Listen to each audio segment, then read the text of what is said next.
Olá, meu nome é Roger Menezes. Seja bem-vindo ou bem-vinda ao canal Sobrenatural. E neste vídeo estarei contando a história do fantasma do casarão. Mas antes vamos para o anúncio do produto patrocinador desse canal. O Livro dos Monstros é um curso de criptozoologia que fala sobre vampiros, lobisomens, extraterrestres, homens de preto e muito mais. O Livro dos Monstros é um curso, como já dito, de criptozoologia que dá acesso e direito a certificado de conclusão. Pois muito bem, voltando ao tema do vídeo de hoje, que é uma história de fantasmas, de espíritos, o fantasma do casarão.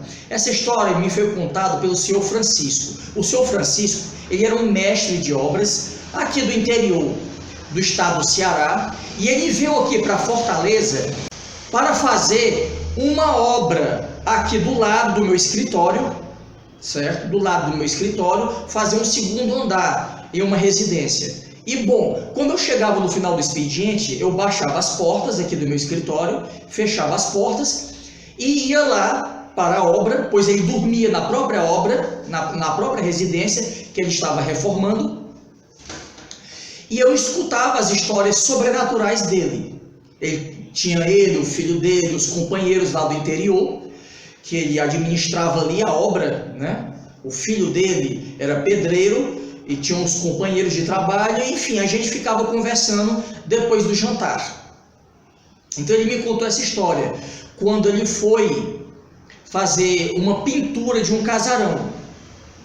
Ele foi fazer a pintura desse casarão, e lá chegando, após ter sido contratado pelo dono do casarão, ele e a família saíram do local para que ele pudesse pintar. Ia ficar com aquele cheiro de tinta, então a família achou melhor sair do casarão.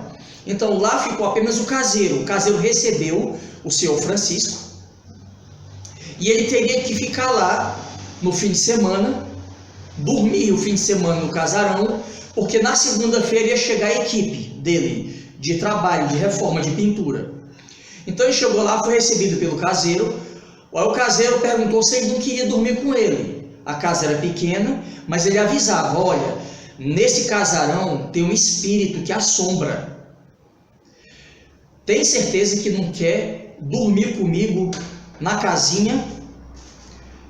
Porque lá você vai ser incomodado por esse espírito. Mas o seu Zé, muito corajoso, aliás, o seu Zé não, perdão, o seu Francisco, muito corajoso, ele disse que ia dormir lá no casarão mesmo, ia armar a rede dele, ia dormir lá no casarão, e assim ele fez. Quando foi à noite, veja bem, tinha um corredor muito grande, a sala era gigantesca, ele estava dormindo na sala, e por trás da sala tinha um corredor muito grande. Do lado desse corredor tinham vários quartos, e entre esses quartos tinha sempre uma porta. Então eram vários quartos e várias portas. Pois muito bem, ele armou a rede dele, como eu disse, foi se deitar e tentou dormir.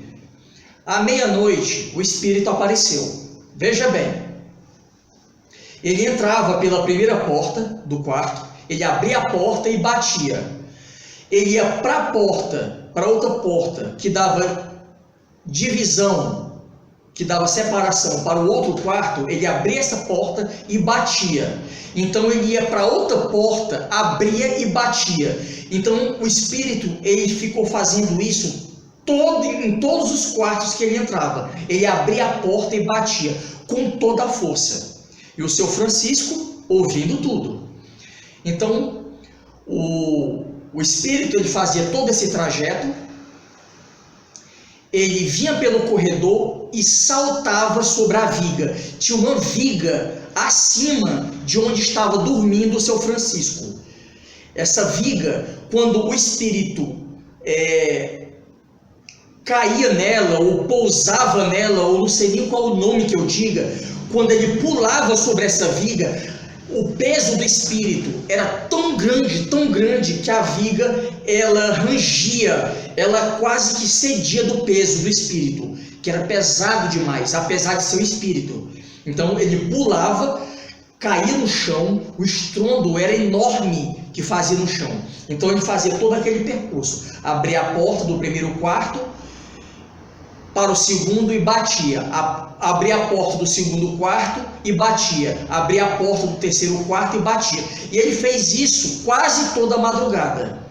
Quando chegou no fim da madrugada de domingo, ele saltou sobre a viga, já estava perto de amanhecer, ele saltou sobre a viga, e da viga, ao invés de ele saltar para o chão, ele saltou dentro da rede do Sr. Francisco. O Sr. Francisco disse que era um peso enorme, ele estava sem poder respirar, sem poder pedir socorro. Quando ele já estava quase morrendo, sem fôlego, o espírito sai de cima dele e desaparece para sempre. E bom, essa é toda a história. No outro dia, amanhece, ele recebe os companheiros dele de trabalho e conta a história para eles e para o caseiro. E bom, e muitos anos depois, ele me conta essa história e eu estou repassando para vocês. E espero que tenham gostado. Gente, vou ficar por aqui. Muito obrigado pela atenção de todos vocês. Fiquem com Deus e até o próximo vídeo.